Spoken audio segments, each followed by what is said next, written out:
नमस्कार दोस्तों। आज की इस वीडियो में हम लोग पिछले वीडियो से आगे कंटिन्यू करेंगे। पिछले वीडियो में हम लोगों ने सीखा कि एयर कंडीशनर कैसे काम करता है, उसमें क्या क्या कंपोनेंट्स होते हैं और वो सारे कंपोनेंट एक दूसरे से कैसे लिंक हैं। इस वीडियो में हम लोग और भी फर्दर बात करेंगे एयर कंडीशनर के बारे में, बट उसके पहले एक मैं कॉमन मिसकंसेप्शन दूर कर दूं। बहुत लोग ऐसा भी सोचते हैं कि एयर कंडीशनर जो है वो रूम के अंदर गर्म हवा को बाहर फेंक रहा है, इसलिए रूम ठंडा हो जा रहा है। ऐसा नहीं होता है। अगर आपने पिछले वीडियो को अच्छे से समझ लिया है तो उसमें आप समझ गए होंगे कि वो एक्चुअली रूम के अंदर का हीट बाहर इसलिए फेंक पाता है कि जब रूम में जो रेफ्रिजरेंट है वो रूम में जब घुसता है तो उसका टेम्परेचर रूम के टेम्परेचर से कम होता है, इसलिए वो रूम के में हीट गेन करता है। और बाहर जब जाता है तो उसका टेम्परेचर ज़्यादा रहता है, इसलिए बाहर वो हीट लूज करता है। एयर जो है वो रूम का अंदर का एयर रूम के अंदर ही रहता है, बाहर का जो एयर है वो बाहर ही रहता है। रूम का अंदर का एयर रूम के अंदर सर्कुलेट करता रहता है और बाहर का एयर बाहर ही रहता है। ये एयर जो है रूम के अंदर से बाहर नहीं जाता है। घरों का एसी तो ऐसे ही काम करता है।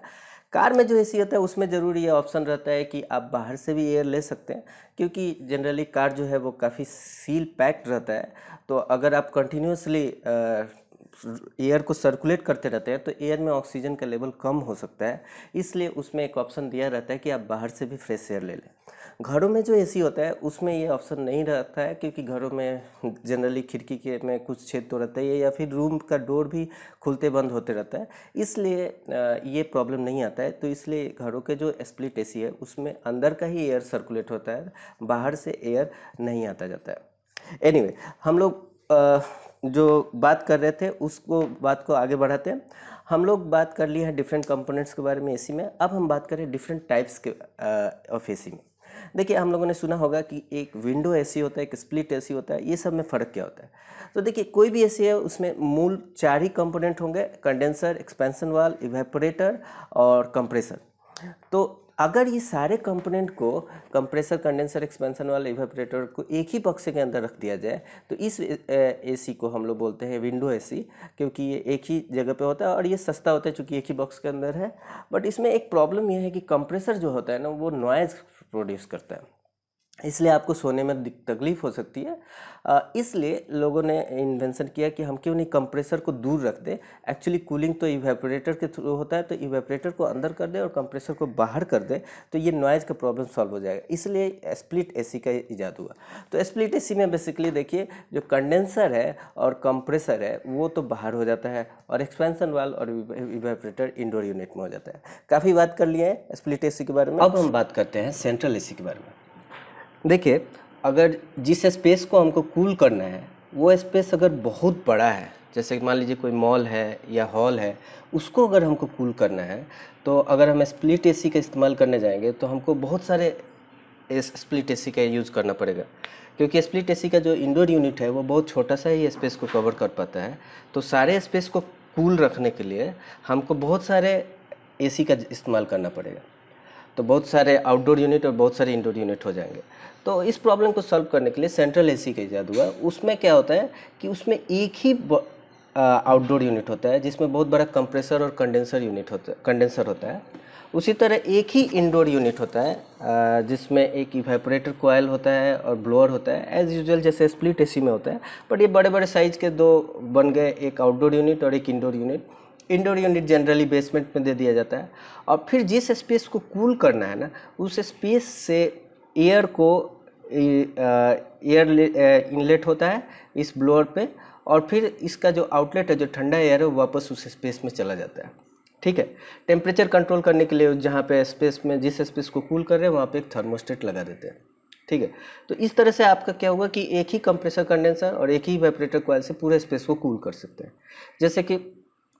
जैसे कि इस एग्जांपल में देखिए, यहाँ पे ये कंप्रेसर और कंडेंसर यूनिट है। ये बेसमेंट एरिया में आप देखिए इवेपोरेटर है और ये रहा इवेपोरेटर और ये रहा ब्लोअर। और ये पूरे स्पेस में जहाँ जहाँ कूल करना है वहाँ से एयर जो है, गर्म एयर जो ले रहा है, इसको हम लोग रिटर्न डक्ट भी बोलते हैं। वहाँ से इस डक्ट के थ्रू एयर लिया और फिर वापस ठंडा करके जिसको हम लोग सप्लाई डक्ट्स भी बोलते हैं, ठंडा करके जो ब्लू लाइन से जो है ये सप्लाई डक्ट्स ठंडा करके वापस रूम में दे दिया। या हॉल में दे दिए। ठीक है। अब ये जो डक्ट सिस्टम है और जो ब्लोअर सिस्टम है, इसको हम लोग फर्नेस भी बोलते हैं या एयर हैंडलर भी बोलते हैं। तो बेसिकली इसमें कंप्रेसर, कंडेंसर, इवेपोरेटर और इस ब्लोअर प्लस डक्ट सिस्टम को हम लोग एयर हैंडलर या फर्नेस बोलते हैं। अब ये जैसे एक ओरिजिनल व्यू है, ये आपका कंप्रेसर कंडेंसर यूनिट है जो घर के बाहर रहेगा, और ये आपका इंडोर यूनिट है। इसके ऊपर वाला पार्ट में इवेपोरेटर कॉइल होगा, नीचे एक ब्लोअर होगा और ये डक्ट से कनेक्टेड होगा। ठीक है। अब इसमें एक थोड़ा कन्फ्यूजन ये हो सकता है कि जो ठंडा एयर है वो तो ऊपर जा रहा है और जो गर्म एयर है वो नीचे से ले रहा है। ऐसा ज़रूरी नहीं है, क्योंकि जनरली जो ठंडा एयर है वो तो डेंस होता है, वो नीचे आ जाता है और गर्म एयर ऊपर आता है। तो आप देखिए इस सिस्टम में, देखिए यहाँ पे देखिए ठंडा एयर नीचे से घुस रहा है, गर्म एयर ऊपर से घुस रहा है। ठीक है। ऐसा भी होता है कि कहीं सारे डक्ट्स ऊपर ही होते हैं बट एकदम पास में नहीं हो सकते। अगर पास में होंगे तो सर्कुलेशन हो जाएगा। जस्ट ठंडा एयर यहाँ से घुसा और गर्म एयर जस्ट बगल में अगर आप डक्ट दे देंगे तो गर्म एयर वहाँ से निकल जाएगा, तो फिर पूरा रूम ठीक से कूल नहीं हो पाएगा।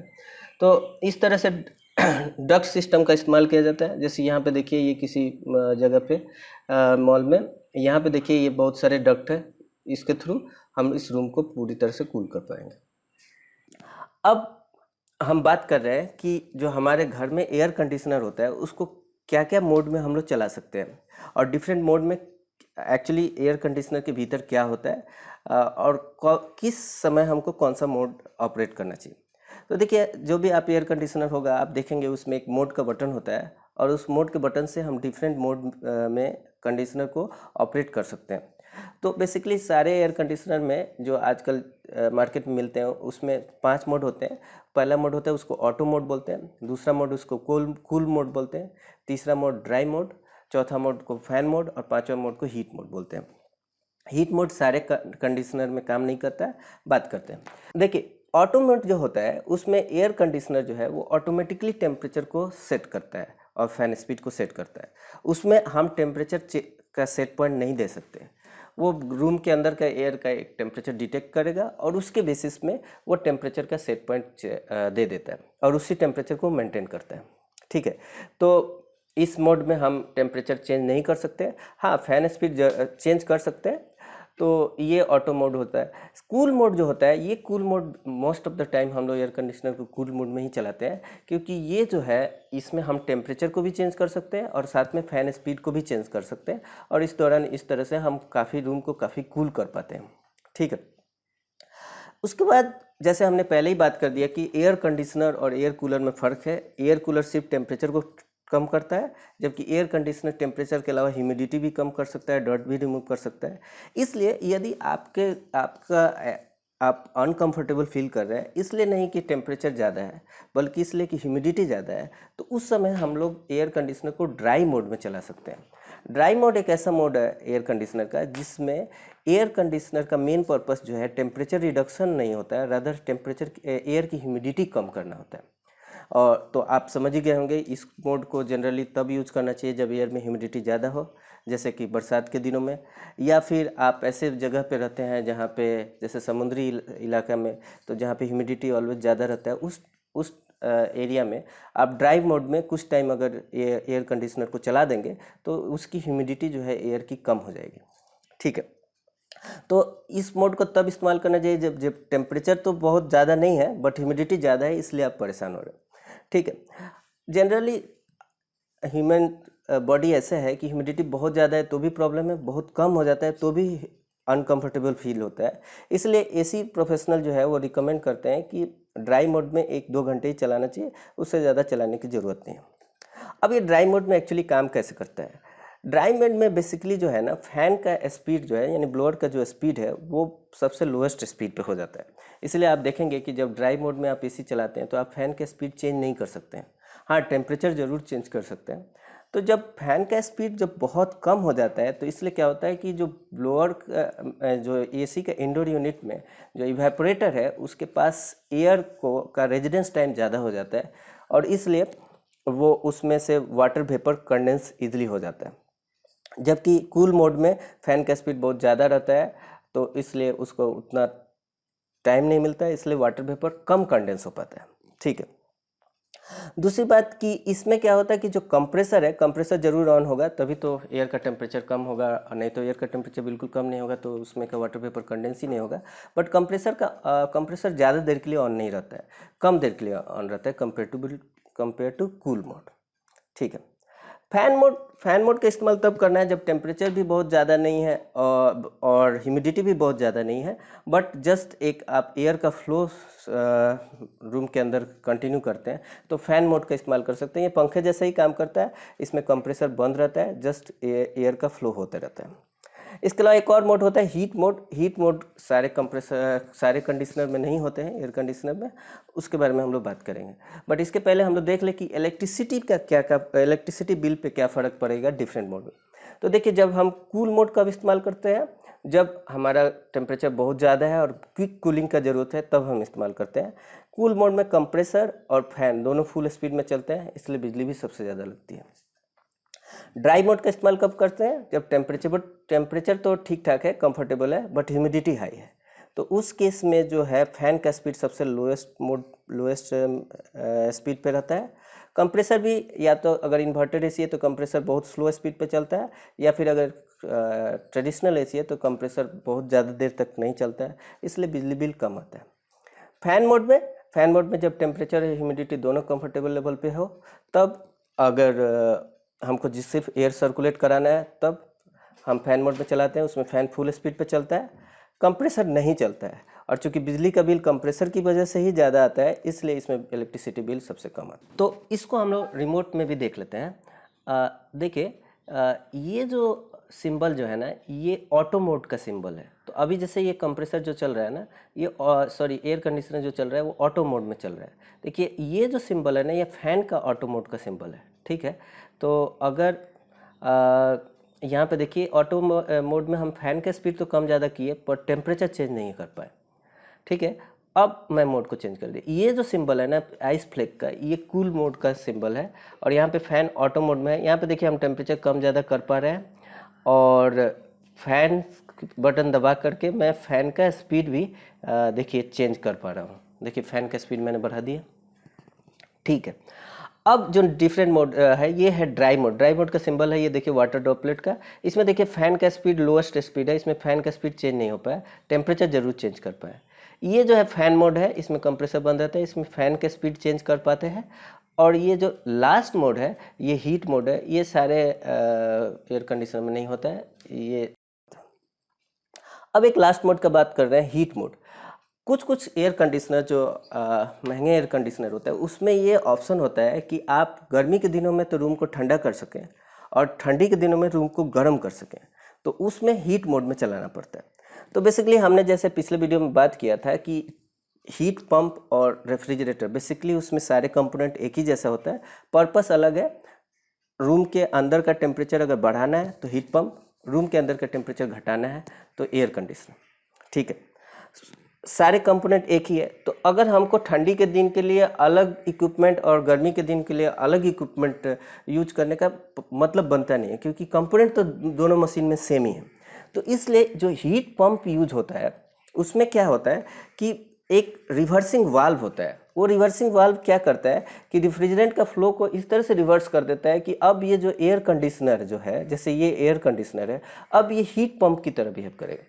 तो देखिए, हीट पंप और एयर कंडीशनर में बेसिकली फ़र्क क्या है? फ़र्क तो कुछ नहीं है, कंपोनेंट तो सेम ही है। बस यही फ़र्क है कि कंडेंसर जो, जैसे ये देखिए, ये जो ये एयर कंडीशनर है, इसमें जो कंडेंसर है वो घर के बाहर है, इसलिए कंडेंसर में जो रेफ्रिजरेंट है उसका टेम्परेचर जो है बाहर के टेम्परेचर से भी ज़्यादा रहता है, इसलिए एयर जो है यहाँ पे हीट होता है और रेफ्रिजरेंट जो है कूल होता है। तो ये कंडेंसर जो है वो घर के बाहर है, तो एयर कंडीशनर। अगर ये कंडेंसर घर के अंदर हो जाए तो ये हीट पंप की तरह बिहेव करेगा, क्योंकि यहाँ पे एयर गर्म होगा। तो अगर हमारा एयर कंडीशनर है और इसमें एक रिवर्सिंग वाल्व ऐसे लगा दें कि जो है, और कंप्रेसर का जो आउटलेट जो कंडेंसर में जाता है वो बाहर के कॉइल में ना जाकर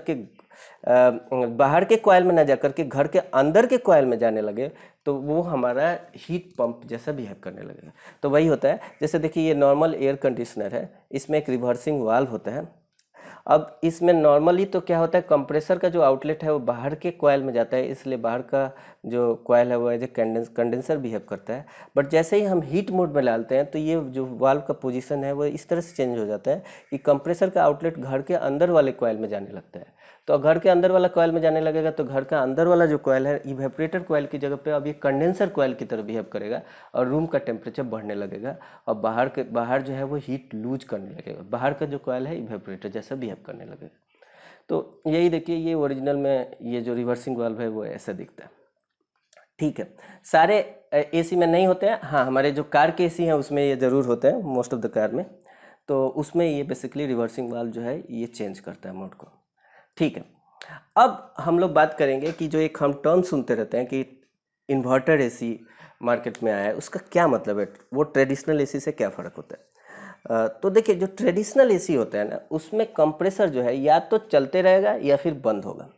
तो मतलब ये जब चलता है तो फुल कैपेसिटी में चलता है और या फिर जब बंद हो जाता है। ठीक है, तो उसमें बेसिकली अगर हमने घर के अंदर कोई एक टेम्परेचर का सेट पॉइंट दे दिया है तो क्या होता है, वो जनरली वो फुल कैपेसिटी में चलता है और जैसे ही वो टेम्परेचर वो मान लीजिए 20 डिग्री सेल्सियस हमने टेम्परेचर दे दिया है, तो जैसे ही 20 डिग्री सेल्सियस जब अचीव होता है तो कंप्रेसर बंद हो जाता है और आपका ब्लोअर चलते रहता है। ठीक है, फिर उसके बाद धीरे धीरे आपका चूंकि कंप्रेसर बंद हो गया तो टेम्परेचर बढ़ने लगेगा और जैसे टेम्परेचर बढ़ता है तो फिर से कंप्रेसर चालू हो जाता है। इस तरह से कंप्रेसर चालू होता है, बंद होता है, इस तरह से, इस कारण से इसमें बिजली का खपत ज़्यादा होता है। इन्वर्टर एसी कैसे काम करता है, इसको समझने के लिए आप ऐसे समझिए कि कार हमको जैसे सपोज कीजिए एक कार है, उस कार को 80 किलोमीटर पर आवर पे चलाना है। ठीक है, तो उसका एक ऑप्शन तो ये है कि हम एक्सेलेटर पे पैर दबाएं और स्पीड बढ़ाते जाएं और 80 किलोमीटर से थोड़ा ज़्यादा हो गया तो हम एक्सेलेटर से पैर हटा दें। तो क्या होता है, कार का स्पीड ऑटोमेटिकली डाउन होने लगता है। जैसे जैसे अगर स्पीड डाउन होगा तो फिर से हम एक्सेलेटर पे पैर दबाएं, फिर से वो स्पीड जो है 70 किलोमीटर से 90 किलोमीटर पहुंच गया। फिर से अगर हम एक्सेलेटर से पैर हटा दें तो फिर वो 70 किलोमीटर आ गया। तो इस तरह से जो अगर हम एक्सेलेटर से पैर हटाते रहे और दबाते रहे तो हमारा जो कार का स्पीड 80 किलोमीटर एवरेज तो होगा बट कभी भी उतना अच्छे से ट्यून नहीं हो पाएगा। ठीक है, और हमको इसमें माइलेज भी कम मिलेगा। उसकी जगह पे अगर हम ऐसा करें कि कार का स्पीड तो पहले एक्सेलेटर दबा करके 80 किलोमीटर पे ला दें और फिर उसके बाद हम क्या करें कि एक्सेलेटर को हल्का सा ऐसे दबाए रखें कि 80 किलोमीटर पर आवर पे स्टेडी स्टेट पे कार चलती रहे, तो उसमें हमारा माइलेज कम लगता है, माइलेज बढ़ जाता है। इन्वर्टर एसी भी बेसिकली इसी तरह से काम करता है। इसमें क्या करता है कि कंप्रेसर का जो पावर है वो एडजस्ट हो जाता है। वो इस तरह से एडजस्ट होता है कि इंडोर टेम्परेचर स्टेडी स्टेट में मेंटेन हो जाए। वो कैसे होता है, पहले तो कंप्रेसर फुल स्पीड पे चलता है और जैसे स्टेडी स्टेट मतलब सेट पॉइंट टेम्परेचर मीट कर जाता है तो फिर वो क्या होता है, कंप्रेसर जो है वो अपना स्पीड जो है वो स्लो स्पीड कर लेता है और वो इस तरह से रखता है कि टेम्परेचर ऑलमोस्ट मेंटेन होता रहे। तो इसलिए लिखा है इन्वर्टर जो एसी है वो पावर कंजम्पशन वो इंडोर टेम्परेचर के बेसिस पे सेट पॉइंट पे बेसिस पे वो पावर कंजम्पशन चेंज होता रहता है। तो इसमें क्या होता है, कंप्रेसर ऑलवेज ऑन रहता है बट वो फुल कैपेसिटी में नहीं चलता है। ठीक है, इसलिए इलेक्ट्रिसिटी जो है इसमें कम लगता है।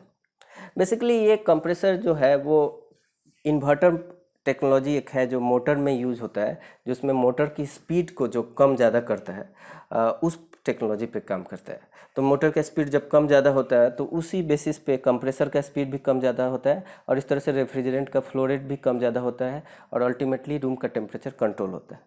तो इसी चीज़ को देखिए एक ग्राफ में दिखाया गया है कि अगर ये इन्वर्टर एसी है तो उसमें देखिए रूम टेम्परेचर ऑलमोस्ट स्टेडी है, जबकि कंप्रेसर एसी में या तो रूम टेम्परेचर बहुत ही ज़्यादा ठंडा हो जा रहा है या फिर गर्म हो जा रहा है। तो इस तरह से कंफर्ट लेवल के हिसाब से भी देखा जाए तो इन्वर्टर एसी में ज़्यादा मिलेगा। ठीक है, अब एक लास्ट कंसेप्ट के बारे में बात कर ले रहे हैं। ये हम लोग सुनते हैं कि जो एसी है वो डिफरेंट टन्स का है, 1 टन का एसी, 1.5 टन का, इसका क्या मतलब होता है। बेसिकली ये जो है ना, ये cooling capacity of air conditioner बताता है या कोई भी रेफ्रिजरेशन सिस्टम के बारे में बताता है कि किस रेट से ये हीट को रिमूव कर पाएगा। ठीक है, अगर इसका रेट ऑफ हीट रिमूवल ज़्यादा है तो इसका कैपेसिटी ज़्यादा है तो वो ज़्यादा टन का होता है। अब यहाँ पे एक चीज़ समझने का ये है कि जो टन बोलते हैं वो बेसिकली यूएस टन है। हम लोग जनरली जो इंडिया में यूज करते हैं वो मीट्रिक टन यूज करते हैं, मतलब 1 टन मतलब 1000 kg, जबकि यहाँ पे ये यूएस टन है वो 907 kg के बराबर होता है। तो ये 1 टन ऑफ रेफ्रिजरेशन मतलब ये होगा कि कितना हीट रिमूवल, 1 टन जो है वो बेसिकली उसमें इतना हीट रिमूवल करने की कैपेसिटी होती है जितना कि अगर एक 9 से 7 केजी लिक्विड वाटर को 0 डिग्री सेल्सियस लिक्विड वाटर को अगर हमको फ्रीज करना पड़े तो उसमें कितना हीट ऑफ फ्यूजन इस्तेमाल होगा, वही 1 टन ऑफ कैपेसिटी होगा। तो जनरली ये 211 किलो जूल पर मिनट आता है। इसको ऐसे कैलकुलेट कर सकते हैं। मान लीजिए latent heat of fusion of water जो है जनरली 0 डिग्री सेल्सियस पे 330 जूल पर ग्राम होता है, तो इसका मतलब 334 किलो जूल पर ग्राम हो गया। और ये 9 से 7 किलोग्राम के लिए हो जाएगा इतना किलो जूल पर टन, और उसको पर मिनट में कन्वर्ट करना है तो देखिए ये आ जाएगा 211 किलो जूल पर मिनट। तो डेफिनेशन समझ गए। 1 टन ऑफ रेफ्रिजरेशन का मतलब क्या होता है, 1 ton of liquid water at 0 degree Celsius into ice at 0 degree Celsius in 24 hour. इसके लिए जो हीट लूज होगा वो आपका 1 टन ऑफ रेफ्रिजरेशन होगा। तो आपका जितना ज़्यादा टन्स होगा उतना ज़्यादा आपका कूलिंग कैपेसिटी रहता है। तो उसका ज़्यादा स्पेस अगर आपके पास है तो उसके लिए आपको ज़्यादा टन का एसी लेना चाहिए। छोटा सा रूम है तो कम टन का एसी से काम चल जाता है। तो होप करता हूँ कि एसी के डिफरेंट कंपोनेंट्स के बारे में, उसके डिफरेंट मोड्स के बारे में आपने समझ लिया होगा। ठीक है, तो अब इस वीडियो को यहीं स्टॉप करते हैं।